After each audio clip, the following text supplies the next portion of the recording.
Punishment নিয়ে চলে এসেছি, এটা খাবে, কি মজা।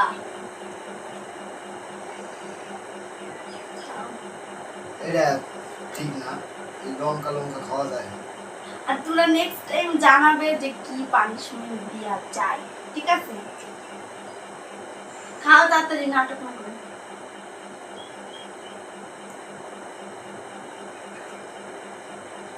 মিষ্টি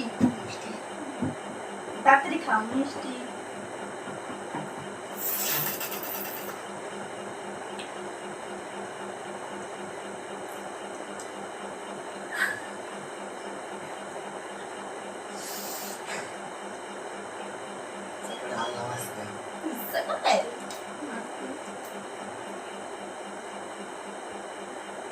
বন্ধুরা তো খেয়ে নিছে, এই জায়গায় ভিডিওটা শেষ করছি। আর তোমরা বেশি বেশি করে শেয়ার করো, কমেন্ট করো, সাবস্ক্রাইব করো চ্যানেলটা, ঠিক আছে? টাটা।